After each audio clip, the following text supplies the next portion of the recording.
कश्मीर के इलाके पहलगाम में सयाहती मकाम पर हमला हुआ और 27 से ज्यादा अफराद की हलाकत हुई। भारतीय मीडिया ने तोपों का रुख पाकिस्तान की तरफ किया, लेकिन गुजरात के कसाब वजीर आजम नरेंद्र मोदी और उनकी इंतहा पसंद जमात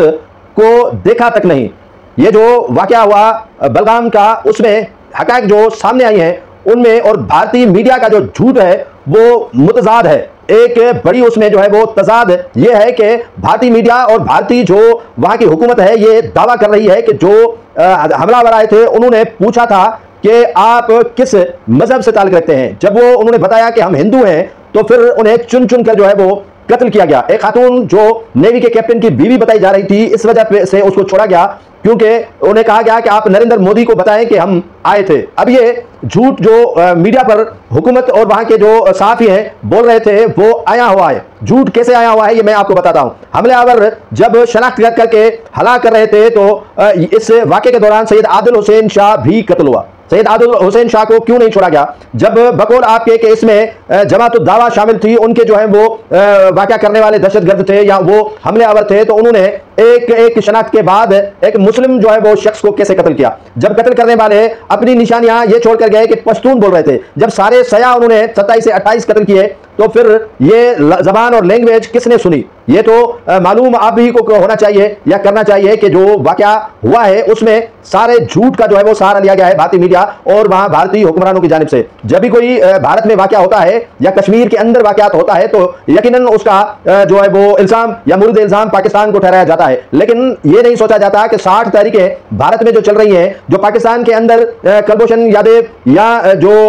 अभिनंदन की शक्ल में दरअंदाजी की जाती है या भारतीय जो खुफिया राह है वो पाकिस्तान के मुख्तलिफ इलाकों में दरअंदाजी कर रही है और अपने एजेंट्स के जरिए पाकिस्तान का माहौल खराब किया जा रहा है। और अब जैसे ही वाकयात हुए तो भारतीय वजीर आजम सऊदी अरब से दौड़े चले आए और पाकिस्तान की तरफ जो है वो इल्जामात के तोपों का रुख जो है वो कर दिया गया। पहले मीडिया को तैयार किया गया कि आप पाकिस्तान पर इल्जाम लगाएं और उसके बाद जो है वो मनगढ़ंत पैगाम जो है वो दिए गए कि आए थे वो पश्तून बात कर रहे थे और पश्तून बेल्ट कहा जा रहा है कि खैबर पख्तूनख्वा में है और जो दहशतगर्द वाकये में मुलविस थे उनका ताल्लुक बताया जा रहा है कि आजाद कश्मीर से। ये भी इनकी जो है वो मुतदाद खबरें जो है वो गर्दिश कर रही हैं जिसमें काफी शको शुबात जो है वो पाए जाते हैं। दूसरा, उन्होंने आते ही कहा कि वाघा बॉर्डर को बंद किया जाए और मुख्तलिफ जो वीजे दिए गए हैं वो कैंसिल किए जाएं और भारतीय शहर दिल्ली में जो पाकिस्तानी हाई कमिश्नर है उनको पाकिस्तान जाने का कहा गया और दिल्ली इंडिया छोड़ने का कहा गया और सिंध ताश मुआहदे को मुअत्तल करने का कहा गया। तो ये चीजें तो पहले भी भारत करता आया है, कोई नई चीज नहीं है। लेकिन भारतीय वजीर आजम नरेंद्र मोदी से कोई पूछे कि आप जिस तरह ये मकरूज चेहरा दुनिया को दिखाने की कोशिश कर रहे हैं, जिस तरह ये मनगढ़ंत जो है वो इस तरह के इल्जाम पाकिस्तान पर लगाकर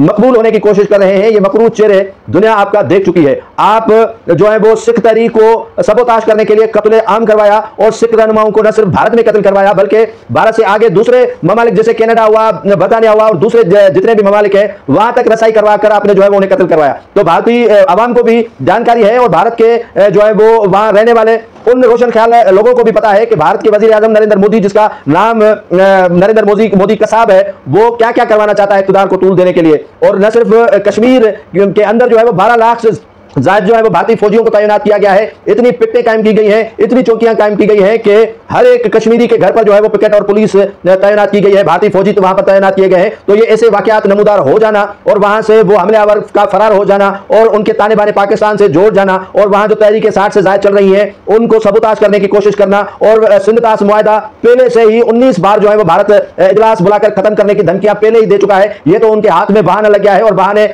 से भारत को भी ये सोच लेना चाहिए कि सिंध ताश अगर पाकिस्तान के साथ खत्म किया जाएगा तो चीन भी उन्हें पानी की एक एक बूंद के लिए तरसाएगा, क्योंकि भारत में जो पानी आता है वो चीन से आता है और चीन भी अपने दरियाओं का रुख जो है वो मोड़ लेगा और फिर भारत के हाथ भी एक पानी का कतरा नहीं आएगा। अगर बेहतर और भलाई चाहता है नरेंद्र मोदी अवाम की तो अवामी फैसले करे और पाकिस्तान की तरफ जो है वो मेली आंख से देखना बंद कर दे, क्योंकि पाकिस्तान की अवाम ने कभी भी जो है वो चूड़ियां नहीं पहनी हुई है और हर तरह का जवाब जो है वो भारत को देना जानते हैं।